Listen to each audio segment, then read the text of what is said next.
Hi, my name is Soraya and I am doing the final video summary for practicum. So first was the science misconceptions. A science misconception is a preconceived notion or a conceptual misunderstanding that people believe to be true but then does not match what is known to be scientifically true. Two examples of a science misconception is that the sun and the moon are the same size, and the moon changes sizes in the night sky. How to leverage and teach misconceptions. The 5E lesson plan is that we've been using all semester is a good way to teach science misconceptions, and it helps out the students so that they are able to explore why something is not to be true.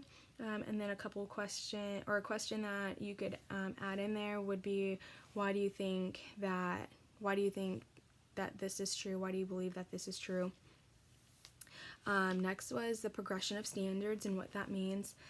Basically, the progression of standards is standards that are made per grade. So for elementary students, it helps develop ideas and skills to help them in the future in middle school and in high school, to help them explain more complex phenomena once they reach those higher grades. What an example of that would be the DCI, the ESS 2.A, which starts off with wind and water.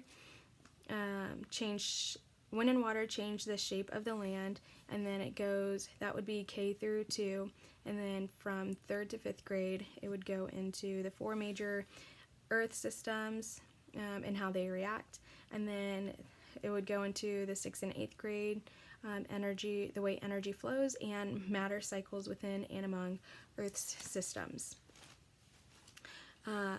Next we have the 5E learning cycle.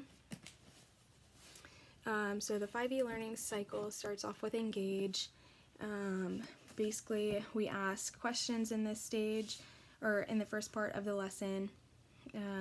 Why did this happen? What do I already know about this? Next would be explore. So this allows the students to explore whatever they are learning about within the limits of the activity. They get to test predictions and hypotheses, form new predictions, and they get to try other ways to discuss and use the activity they are doing. Next is explain. So this explains possible solutions or answers to others, listens critically to another student's explanations, listens to and tries to comprehend what is going on with the lesson that they are doing. Next is the elaborate. This applies new labels, definitions, explanations to why this certain thing that they're learning does work. And then last is evaluate. So this would include open-ended questions by using observations and the evidence that they have gathered, demonstrates or understands the knowledge that they have, that they should have gained throughout the lesson plan. So in our 5E lesson plan that we used throughout the semester, or that we made throughout the semester, was the animals.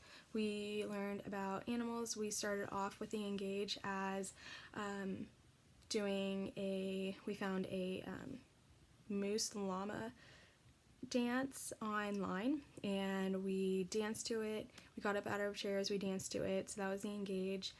The explore was that they got to they had a shoebox, and they had to make a home for an animal of their choice, and then we modified the home to fit an animal that was in the video.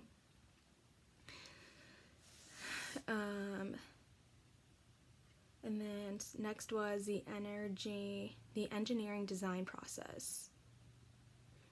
So I googled energy and design, or engineering is elementary, and that brought me to the website. I looked up the curriculum components, and it starts off by saying, or it has teacher guides. So it has detailed lesson plans, useful tips for lesson prep, storybooks. So it says that each EIE unit starts with an engaging storybook about a child who solves a real-world problem through engineering. And then the storybooks integrate the literacy and social studies with the science lessons and help students understand STEM subjects that are relevant in their everyday lives.